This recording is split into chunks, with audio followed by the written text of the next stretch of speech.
Hello and good afternoon, everyone. I am Diane Olivo-Posner, and I am the Principal Librarian for the Exploration and Creativity Department of the Los Angeles Public Library. And I'm here today to introduce today's LA Made Maker Talk.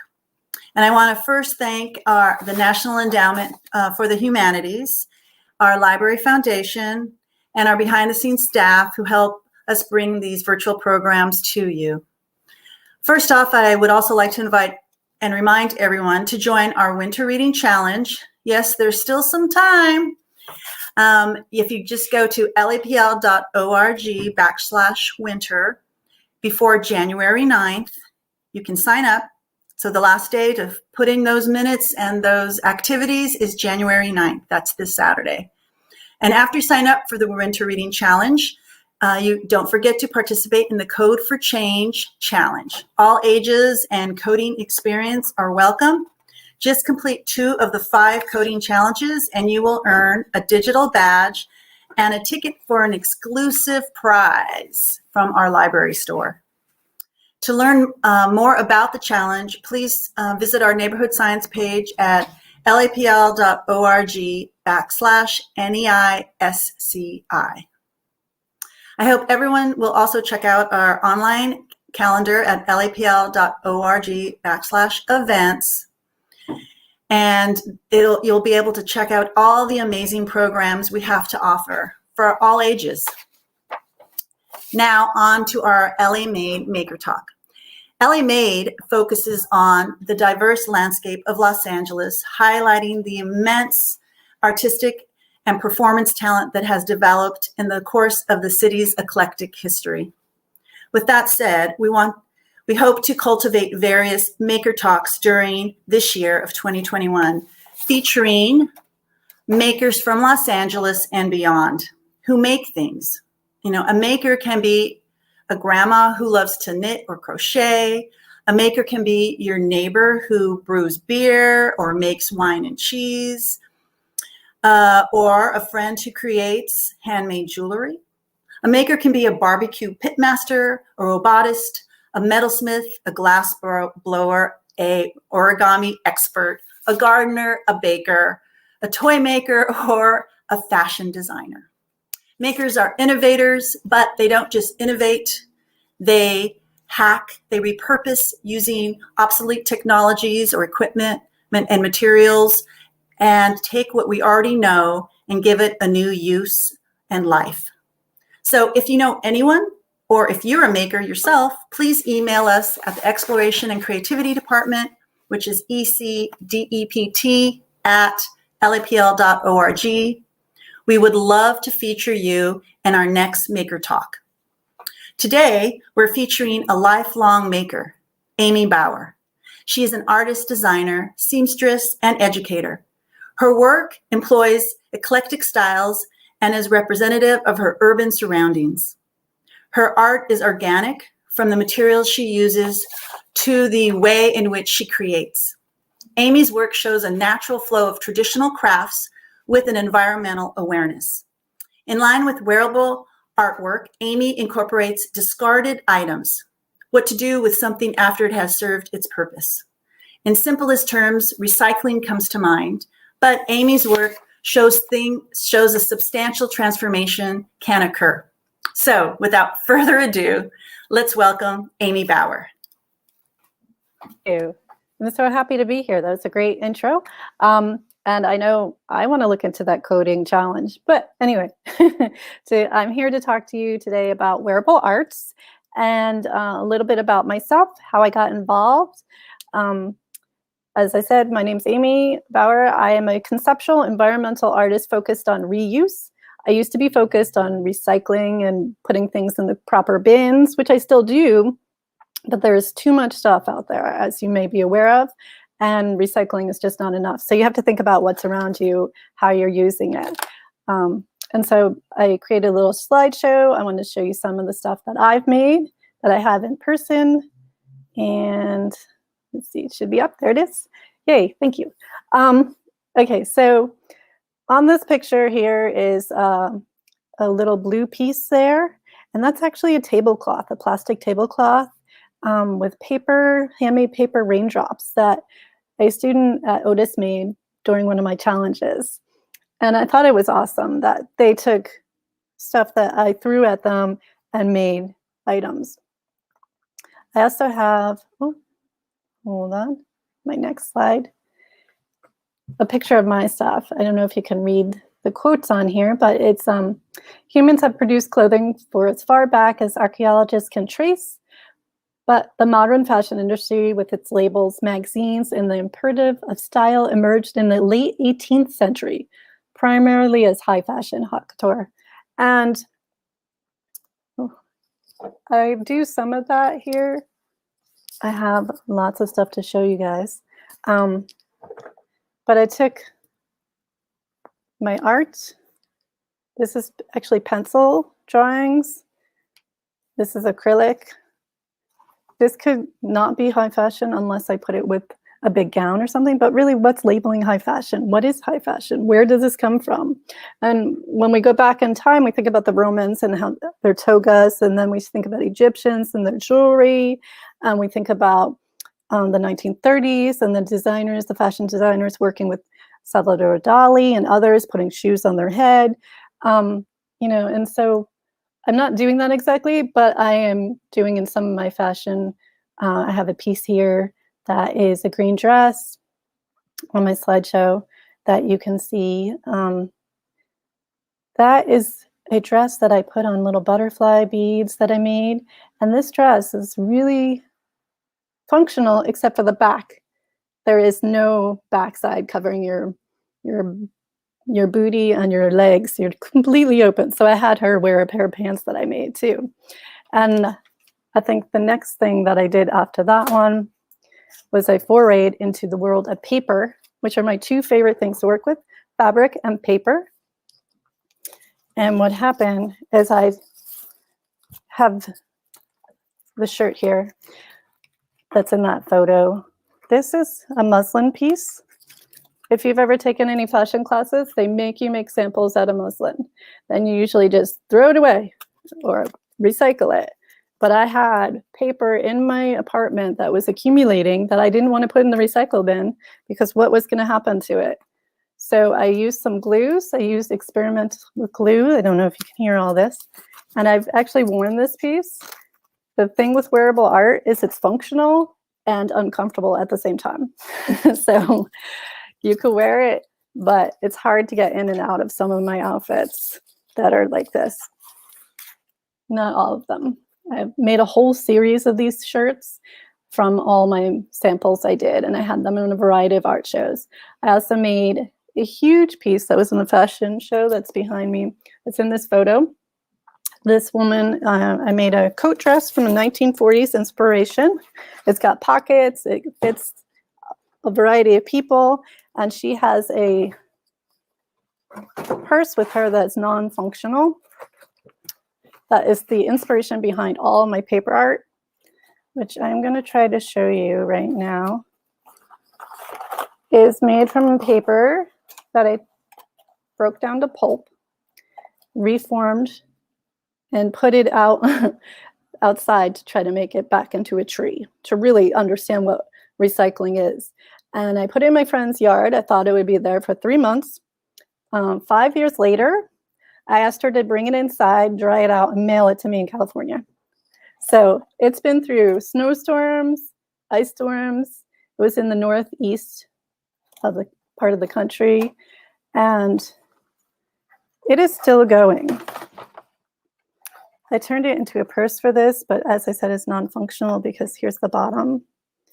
It just you could go all the way through. And what I really love to show people is if you look at this, you can still see the letters. I can still see some words in here somewhere. And that really makes me think about, oh, there you go. What are the inks they're using? Why can I still read my tree? You know, why am I still able to read this? That can't be good for the environment or me. You know, those are receipts of gas station receipts, groceries receipts, just paper I printed out for reports I had to do. It was inspiring and caused me to make that dress. But it's also kind of enlightening, like, why is this not going away? And it's also messy, which is why I've kept it in the box. But like I said, this is a functional dress. It's fun to wear, but it is a little stiff where the paper is. And I showed you the tree here. I'll show you my little video anyway of the tree, if I can. I don't know if it'll work on here. Well, I'm going to skip that. But I went from the tree, purse, turning it into a purse, to working on a cape that was completely made of toilet paper. It was completely made of toilet paper. It is behind me. But then I have a cat, as you may end up hearing in the room at times, and he decided to rip into my toilet paper. So I've sewn handmade paper onto the toilet paper. But this is all toilet paper that's been sewn with the sewing machine together.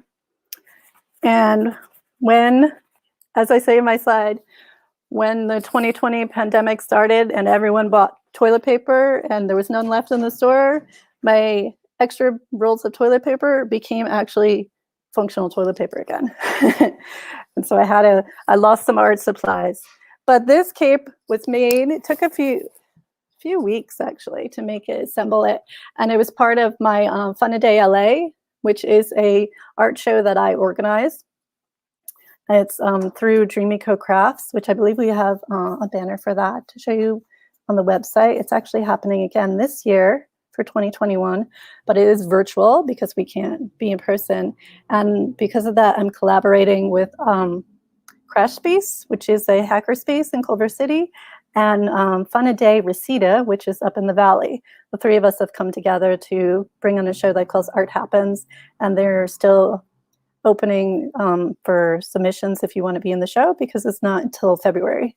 So there's still a lot of time to be in the show and actually do videos, do whatever you want. We're going to be very, very digital and very cool. And so if you're interested in that, if you miss any of this, you can always contact me on any social media at Amy Bauer Designs. I have a picture of here of a yarn bomb I did in Manhattan Beach. And I thought it was important to include it because of the activity I want to show you today, some of the stuff. When you are making stuff, you don't really have to plan out everything. I don't. For this tree I was given to bomb, it's a giant palm tree. And I had sweaters because I don't knit or crochet yet. I'm in yarn bombing. And I kept the sleeves on the sweater. For me, that seemed normal. I would just keep the sleeves on the sweater. They move around. If it had been low enough, people could grab it and hug the tree and have the tree hug them back. That's what I was thinking. But the yarn bombers were amazed by my decision and they love it so much. So I just wanted to tell you, think outside the box. That's why I think I'm done with my slideshow. Wanted to show you some other things I've made, including everything I'm wearing. So I have to get this ready. This is my headband that I made from remnants that were thrown out in a dumpster at a fashion institute. I won't name the institute. At the end of the school year, they threw everything in the dumpster and then they said there was nothing good in there. I pulled out a lot of stuff. Okay. This, if you can see, I made a little fish in here. You see him? He's blue on this side. This is a tomato can, like plastic container that came in that I thought, this has got to be a fish tank. And it's got to be wearable art. And it's got to fit on my head. Ooh. And it's got to be made with a shoelace so that I can wrap around my head. I'm seating it onto my headband because if you're going to make any art, you have to think about how is it going to stay on your head or on your body at all, because how are you going to get it on and off? This piece here, my hair is fine, so it will slide off if I don't put anything on my head to keep it here. This piece here just goes on and off, but it's a little too tight. This piece here, it's got buttons and snaps. They snap on and off. So it's easy to get on and off. Oh, I really like my headband. Oh, thanks. People like it. My fish tank fastener. And then I also made another fastener that I was going to show you how to make some of this today. This is a bejeweled and then netted. And then these are the little pizza tables and a little Hello Kitty. And this is just like a soup container top. And the most important thing to think about is, like I said, how's it going to fit on your head? I don't know if I could put 2 of these on. But I'm going to show you with my other screen here some of the things I've gathered. If you have your items, you know, if you can gather stuff, go ahead, gather it. Now I have a few more things. Scissors are good. Lots of caps are good. Shoelaces, t-shirt thread. I have yarn with me somewhere. Yarn and cardboard. So I like this lid because it is yellow, but it doesn't have this kind of soup indent. It just has one big piece here. I don't know if you can really see that. There you go. And when I did this, I put this cardboard in that little indent to secure it. So this may not work as well. So I'm going to go ahead here and show you on my hands how I did this. If my second camera is still, I think I'm still connected. Yes. Okay, cool. So I'm going to mark opposite sides.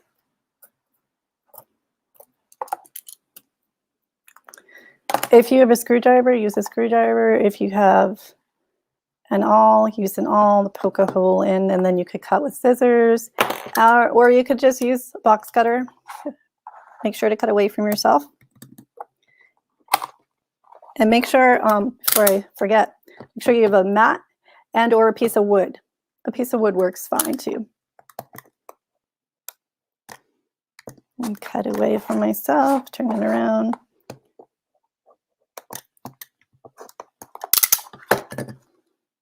Make sure that went through. I'm just going to use a shoelace. I do this part first so that I don't forget to do it. It gets in there.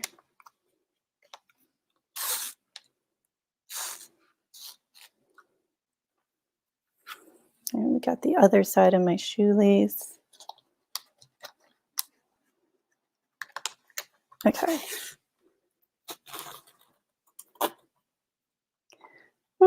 And then I'm twisting. This can also be your necklace. If you want to make a necklace, you could, I'll show you how to attach some pins, safety pins, so you can make a cool little brooch. And then, oh, so I'm talking and I'm totally not paying attention to myself. I just put it in this way. That's upside down from what I was doing, but maybe it's cool. Maybe it's supposed to be that way. Because if you look at this one, this ribbon is in the inside. You can't touch it. I think I'm going to leave this outside for now. And make sure that it's even. Make sure I'm even. And then I'm going to take some cardboard.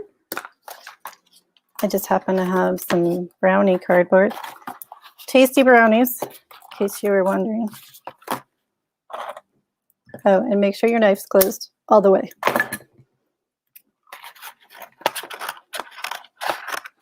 And then if anyone's working on anything at home and has questions or has advice for what I'm doing or has a question about why I'm doing it this way and so quickly. So I'm just cutting off the edge here so that, and then this is where I decide, so I can get my scissors in easier with the edge. I can either draw something out, but what I tend to do with these is try to make 2 giant leaves. That you could also do this in felt fabric and sew it together. So there's 1 leaf.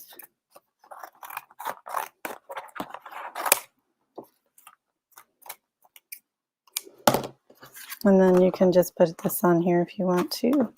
So you have about the same size.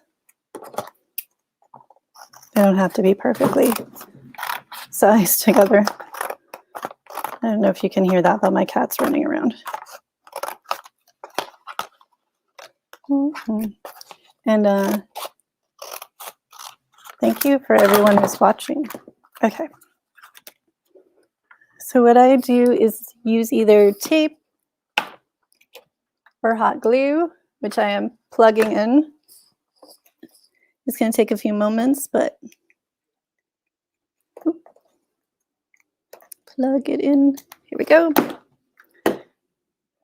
And like I said, if you're sewing, you can sew these pieces together. The reason you want to is so that you can have it together and have it curl a little, so it curls with your head. So when you do have it on your head, it does the opposite of what my current fascinator is doing. My current fascinator is just flat. There's not really too much curve. It does have a little bit of an indent, but that's not really the shape of my head. So this can't stay on very easily without something else securing it like my headband was.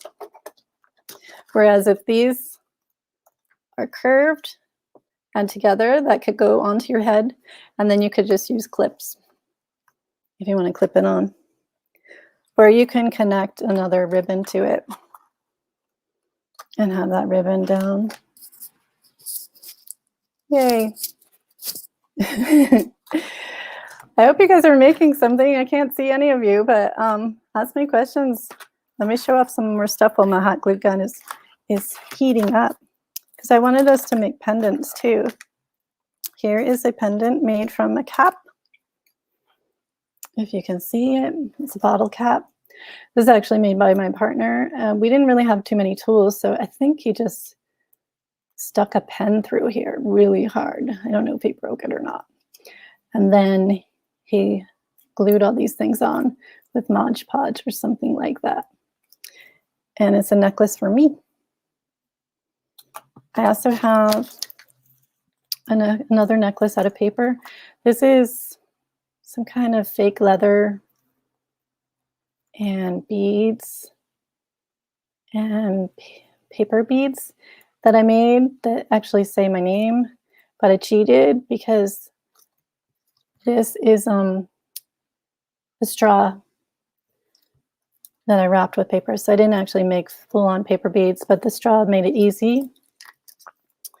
Then on the bottom here, I made a feather out of paper and I put a little bird on it, because who doesn't want a bird on it? But I think the thing with this is so delicate that I had to secure it. This part's still the paper by itself. This part is got some tape on it. And then, yes, where do I collect all my stuff? My stuff is collected. That's one of the things I want to talk to you about too, is if you need something, if you needed like certain caps, if you needed some cardboard and you didn't have a brownie container, you know, don't go to the store. Just, you know, that as your first resort. Not that we're going there right now, but just tell your friends and your family that what you're looking for, and they will have stuff. People will end up donating all sorts of stuff to you that you don't have to buy anything. All these caps I just started collecting this week. The pizza tables I've been collecting for a little bit. And some of the stuff was just also presents. If people want to buy you stuff, go ahead, buy me some markers that I need, or, you know, buy me a tool that I might need. But you will find even like wire, big spools of wire, big skeins of yarn. All these things are available in different groups, local buy nothing groups. They're also available at creative reuse centers, which aren't really open to browse right now, but they will tell you if they have stuff, and they're super cheap. So those are the places that I would recommend. If you're going to do recyclables, tell your friends, because you will end up telling them, no, I don't want these things. No, I don't need any more caps. But that's where I get most of my stuff. Okay, so the hot glue gun is ready. I'm going to estimate what I need. One in here. And sometimes even with cardboard I sew, but I wanted to do this quickly for today. Also, let's see. I recommend don't touching the hot glue with your hands directly. It's hot. It doesn't, well, it can burn you. In fact, my hot glue gun will start smoking in an hour or so. Okay, so basically I have like an egg shape. So that's the beginning. Like I said, this could be a giant brooch, or actually it would be a really good shoulder pad. But it could also be part of a mask that you're making. You know, oh, and like I said, Barb, that's a great question. Thank you. I don't usually use hot glue. I just sew things to attach them. For this guy here, I didn't even sew him. I just stuck a hole, and then I used a brad or brass fastener that we used to call them. I just put it through. It's just this long piece here, and it opens up. And it bends together, and that secures it. I was going to use just wire, but I had some of these, so I'm using them. And then I just put down my netting. And this netting, by the way, I did pull out of the garbage. It's for oranges. I just thought, oh, I don't know why, but this should be some part of this. So, and then other things I do, like I have my birds here. I wanted to show you some birds. This is all hand sewing. This is buttons and felt.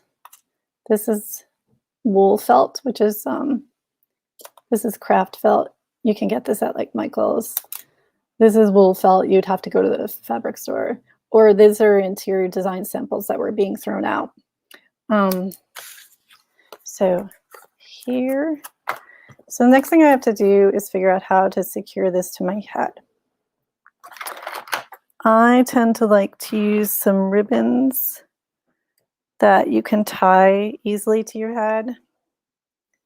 I have a bunch here. I would love to use rickrack, but rickrack tied under my neck is going to stay there forever. I'm not, it's because of the zigzags, I think. I'm not going to be able to undo it myself.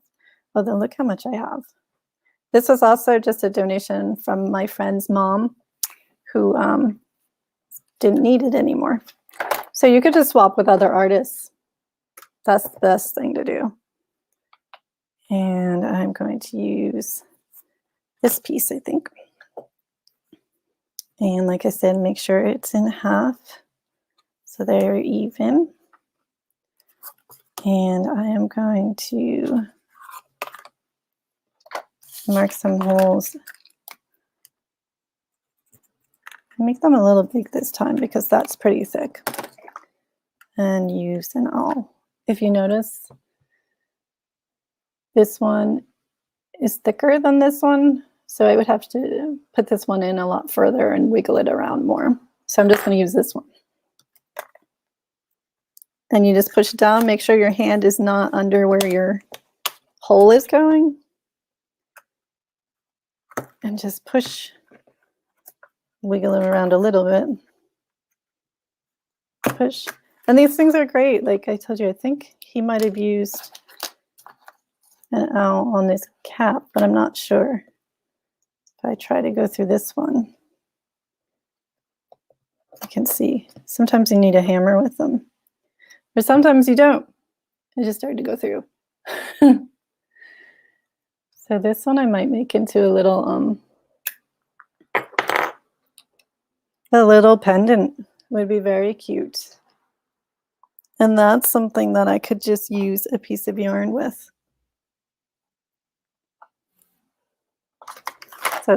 Before I forget though, let's finish our necklace. Ooh, what is the weirdest recycled materials besides my fish tank? That one just called to me, the weirdest. That's a great question. Everything I use is pretty much recycled. I would say the metal bits and the plastic bits. I would say also the straws, because although they are not really weird, I hope they won't be so commonplace to use, but they you could do so much with them. I could have cut the straws up a long way and laid them out flat, and then had a curved pieces to my necklace here. I mean, made little concave pieces. It would have been really cool, but I did give them away. I let other people use them. Okay, so I'm going to push this through and make my hole a little bit bigger. Since I have knots on my piece here. So as you can see, this is all improv as I'm making stuff. You really need to just experiment. And as some people do, these pieces that I'm making with cardboard are prototypes, but I tend to make the prototype into the actual piece. And I'm going to remember to put the fabric on the top here.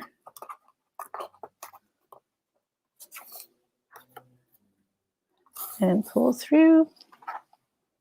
And now I have a piece ready for my head. I could have just, like I said, used hair clips. Yes, I could have heated up. Since this is not an actual shoelace, there is no plastic tip to it. Like, this has the plastic tip. This would have just went through. I wouldn't heat it up to push it through. That might be a little weird. And I wouldn't heat up any of this stuff to push through, because it's so easy. You could feel where it's thin. And if you start to get into thicker ones, I don't really have thicker ones with me today. These I do, but they already have holes. So I would have just used this, and you see how they're flat. I would have had a piece of wood down. I would have put this where I wanted, made sure I was not holding the bottom, and just hit it lightly with a hammer until I went through. That would be my suggestion for that. But yeah. Okay, so then you can decide, does this need more pieces to go up? Should it be 3D? This is basically how I made this other one, is I just took my extra scraps and started playing with them. Actually, this kind of looks cool. So then you can paper clip to hold it temporarily, or you can just grab your hot glue gun. Ooh, my hot glue gun is smoking. I don't know if you can see that. Just be careful if you're going to have your hot glue gun on for a long time. So it's already kind of got a good shape.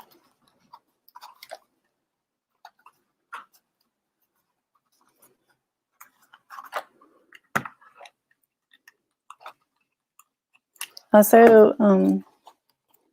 if you haven't used the hot glue guns before, don't touch the tip ever. And I don't think you can see the smoke, but once it stops pushing through, make sure to add more glue. And be careful what you're gluing on, because this just glued to the surface for a little bit. But this is like a plastic mat, so it didn't stay. And I'm going to do another piece here. Sometimes I hold it for a little bit, but cardboard is pretty flexible. Pretty flexible. It lets me adhere things very quickly. Like this weird 3D shape I just made. So you could do anything like this. You could then take another piece of fabric or ribbon, cover it, I have lots of felt scraps. I could then do that, or I could take some markers and color this in with any design I want. I've also got all the weird scraps you could think of, anything you have. This weird blue tube was a flashlight that broke, and then this part broke. And I didn't want it thrown out because it's not recyclable. But I thought it would be good on one of my hats. And then I could this is too big, but then I could put it as a flower holder. These are some flowers I made. I thought it'd be fun to have these, or any flowers I make, go through the tube here. And notice as I'm pushing it through, it doesn't want to go. There we go. And then that can just be a flower. That could just be a beautiful brooch that I could then wrap with yarn, which I think I might do. You know. And why am I wrapping this with yarn? It's so that I can have a way to adhere it easily and softly to whatever I'm going to be wearing. This is a bit heavy, but I think it's the appropriate ensemble. This will be okay. And like I said, wearable art is sometimes not comfortable to wear. So how long am I going to wear this? I don't know. You know, but some things are more comfortable to wear. If you've been noticing, my birds here are earrings, and they are very light. Even lighter are my other earrings, which are made of paper. And I actually made these at a library program. And I've reused them, and I've had them for years, and the paper started to yellow, so then I just took markers and colored it. So I'm just going to cover this up. And what I usually do if we do this program in person is I give you supplies and let you start creating things together and see what you can come up with. So I hope some of you are taking that challenge at home right now and seeing what you can do. Because like I said, I just had these flowers here that I made. I think I made them in May. They've been sitting on my desk, and I didn't think about using them today, but I am now, because it just happened. So that's really how all my art is considered organic, in that manner, that things are just happening.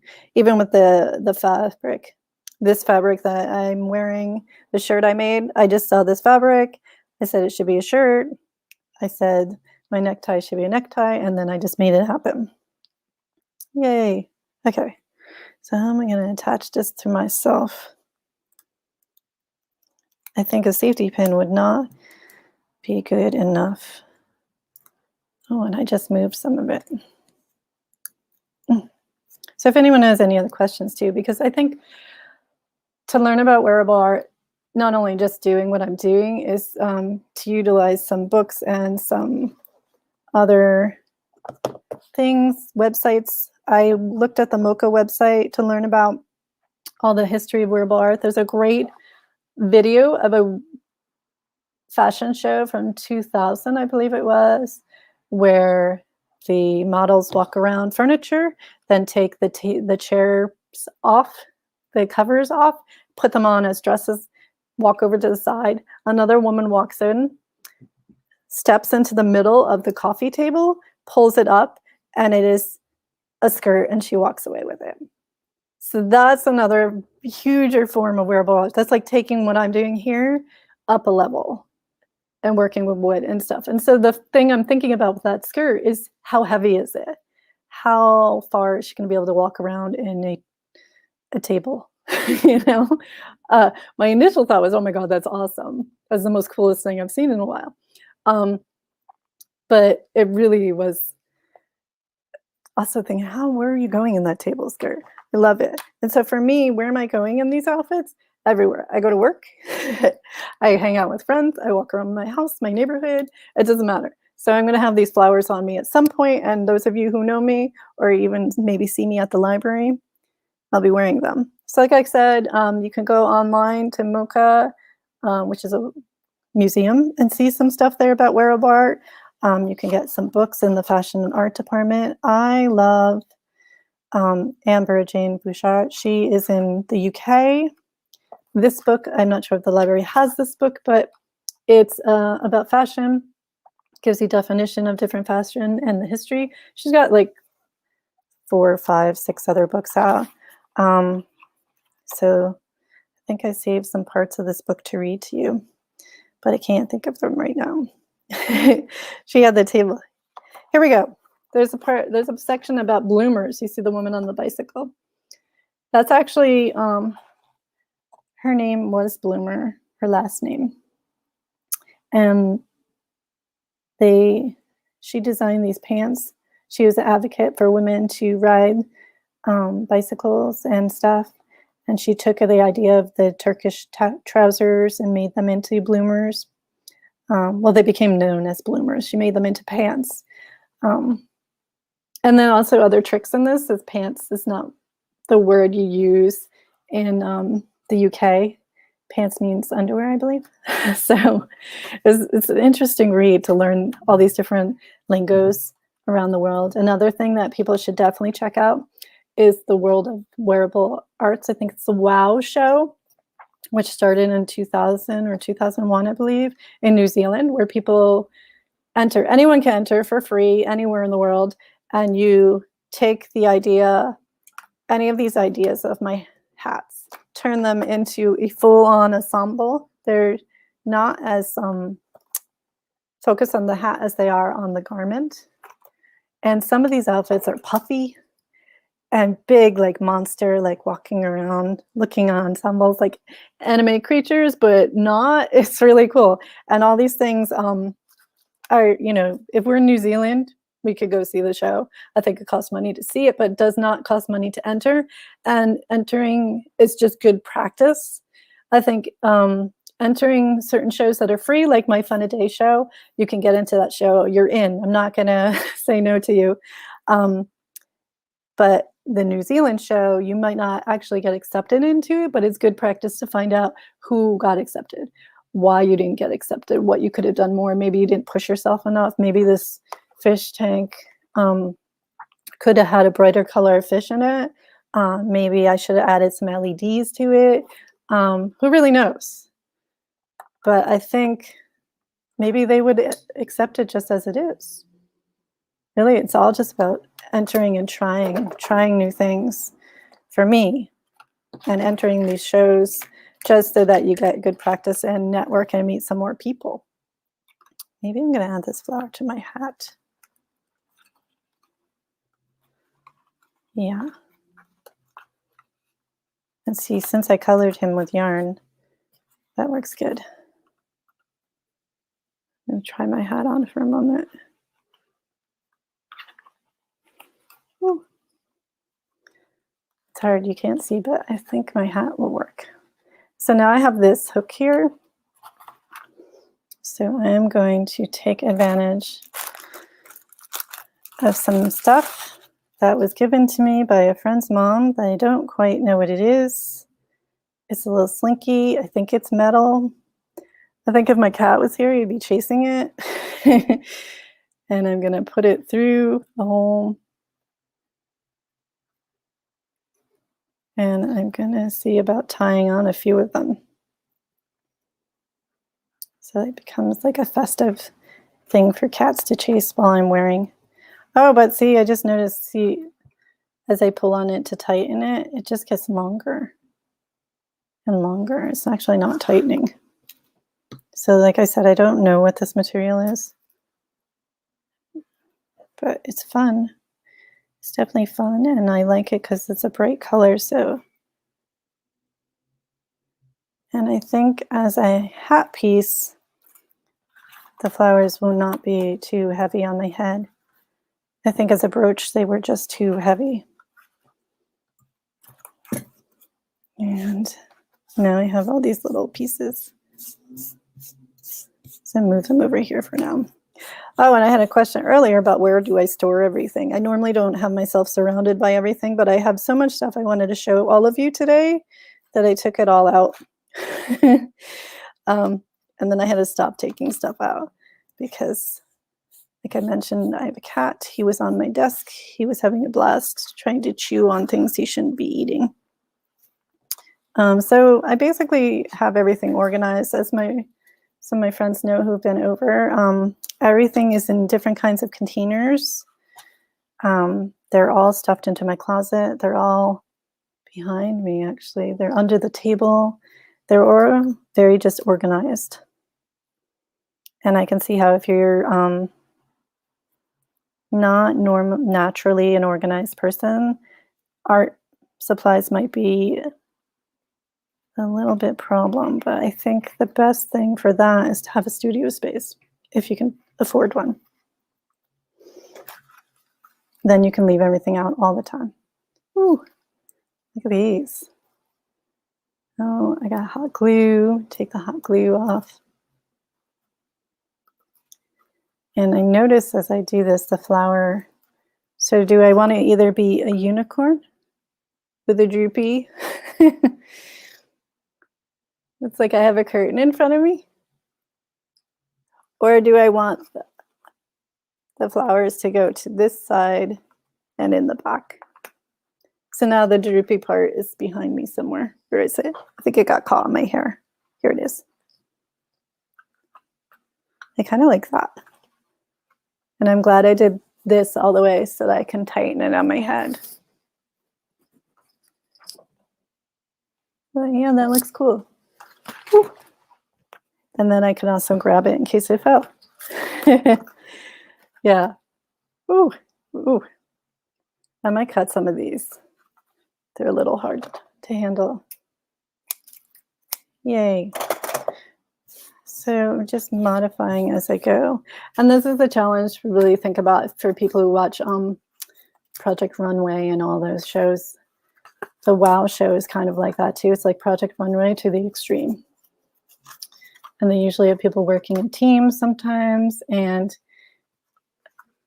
you don't have to work in a team, but it might be easier if you're going to build something that's like out of car parts and you need a drill and you need actual studio space for that. I've built giant things, but I've had studio space that I can borrow and or use while I'm making it. Okay, so I think I need some color here. So I'm going to quickly draw some dots and then maybe add some more pieces of fabric. Does anyone have a favorite shape that I should be drawing on here instead of a circle? And you can see most of my stuff is on posted on social media. I'm very bad at keeping up with everything.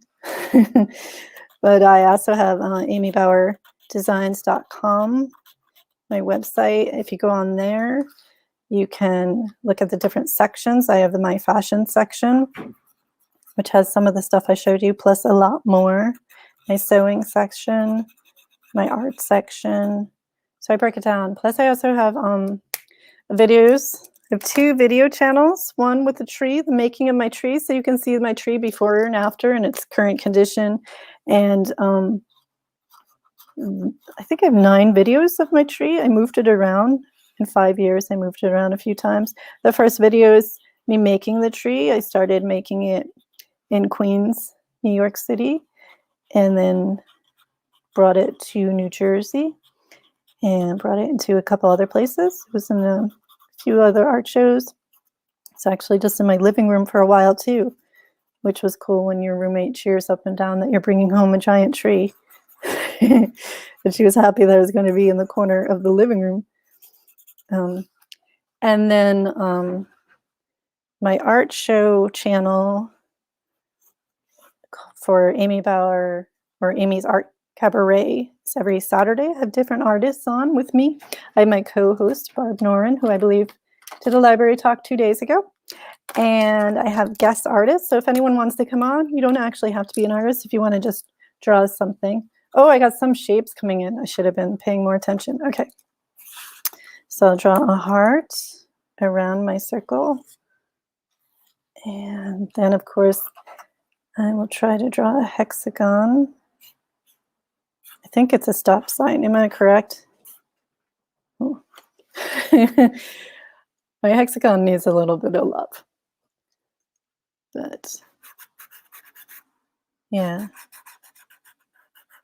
You can find out all that information on my website to see where I am, what I'm doing, and to ask me any questions at any time. And I hope to be at the library doing some workshops with you when we're allowed to be in person again.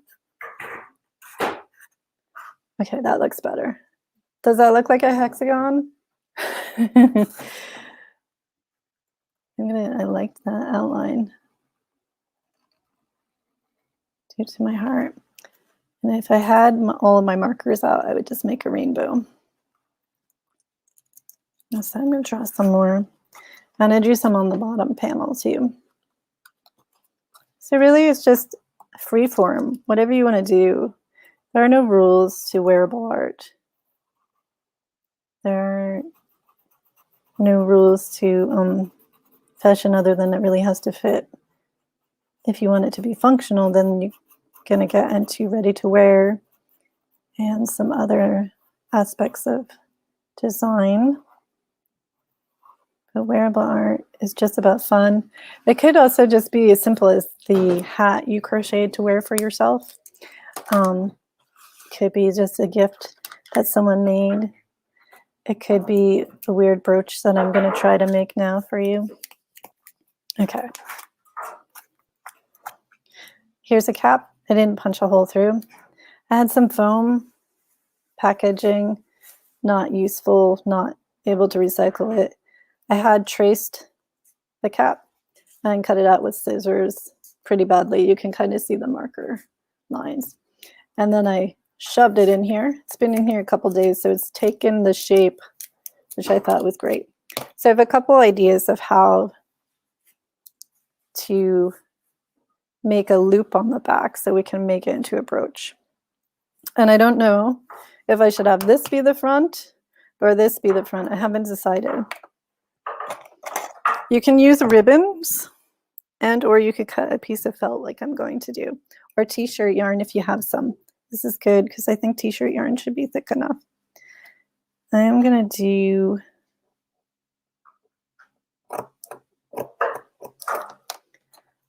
piece about a little over an inch wide. So you can either do a short piece that you can then curl, hot glue the ends. You could cut that part off or you can leave it dangling down, and then you could put a safety pin through the back and attach that. And this is light enough that you can then push things into the foam.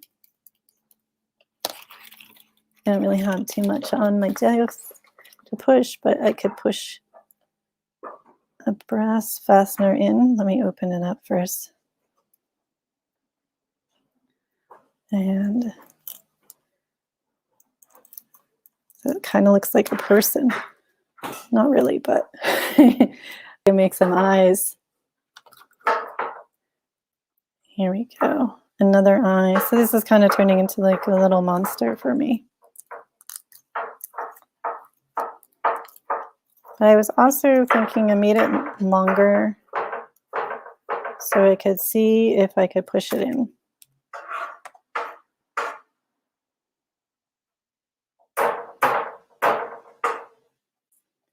So I want to have it here and here on the other side. So it's a loop. So this brass fasteners will not be functional anymore, but that is okay. This is if I'm making this the back. So you make sure it's around it. And make sure as you're pushing it that it's all in there and tucked in. Okay, that's good. And I'll show you with this, that this has gone all the way through. It's pretty secure too. pretty secure here. It's not going anywhere. Not to say that it won't ever go anywhere, but this is a way not to have to use glue. My goal is not, as I said earlier, I usually sew everything, so I try not to use glue.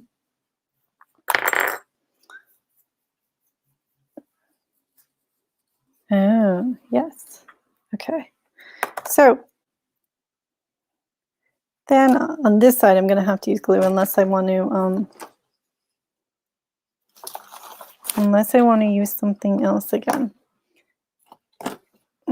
But I've got pieces of a tissue box that I'm going to glue. Oh, Barb, should I make this into a hexagon? You suggested hexagons earlier. Can I make this into a giant hexagon? Let's see.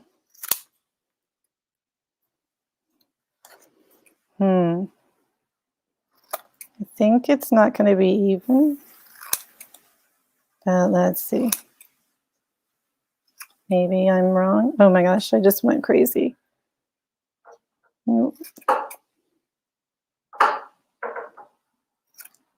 think I made a diamond. It's not exactly a hexagon, but it's a diamond, kind of. I'm going to make it a complete diamond.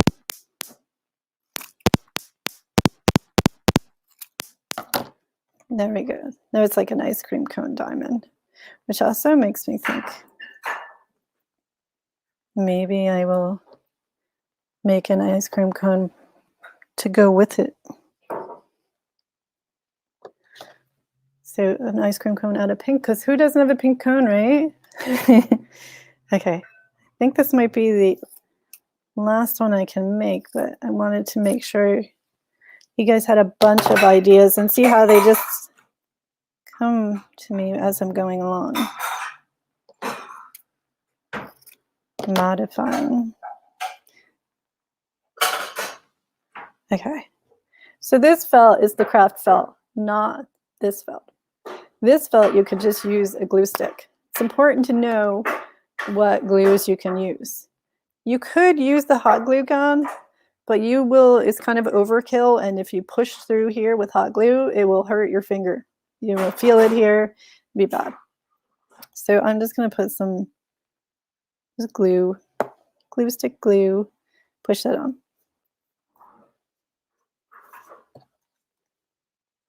And then I want to put this on here. This is just really thin paperboard. It's been ripped a few times. I think a layer came off of it. So it's very weak. It's almost like just a piece of paper now. So I know a glue stick will work well. And look, I have the purple glue stick that'll dry clear. We'll see if it really dries clear. The only other thing to really remember while you're putting this together is the direction that things are going to hang in. It's like the hat when you're putting the hat together. So, I have to hold this and let it dry a little. So this actually helped me because instead of putting my ice cream cone sideways, maybe I want it sideways, I can make sure it's put upright. And I put this through so to show you that's the way it's either going to go through a pin or somehow assemble onto me and stay. Ooh, let's see if it's dry enough. Yeah, there we go. So there's my ice cream cone of the moment. It was inspired to be a hexagon, but now it's a diamond. You know, who knows? Maybe the next hexagon I cut out will actually stay a hexagon. But I hope you all had some fun with me today. I had a lot of fun. I'm going to probably post some stuff on social media and or wear it around. Oh, look at it. It looks great, doesn't it? I like the color combination, how it jumps out at me. Anyway, it was a lot of fun to make. I might end up making some as gifts. Who knows? Does anyone want one? Let me know. I'll have to wait till this one dries. But really just take what you have, what's around you, and then see what else you can do. Like, I love these caps. Oh, thank you. Thank you. Because they open. So I don't have to use any tools to cut any holes. But how am I going to do that? I'm not sure. But I want to, I have it here to play with. That's something that was in my house already. I have some clear plastic to play with. That would also be a great brooch or a really tiny hat, or a monocle if I could get it to stay. So really just use what's around you. That's what I do. I use all this stuff that's around me and just turn it into other fun stuff. And that's really what wearable art is. I made some fish earrings, bird earrings, fish earrings, everything. So really, you just get started by using what's around you and put it together and make something fun. So thank you to the library for having me on today. Thank you, Amy. Oh my God, that was so I love that. I love the ice cream. Oh, thanks. Yeah, this was totally a mistake. Or not a mistake. You know, Yeah. there's no mistakes in art, but it wasn't a planned item. It just happened. Yeah. I was getting texts from some librarians and families saying we could make hats for our animals, you know. And, Oh, you know, man. yes. Yeah. I love that.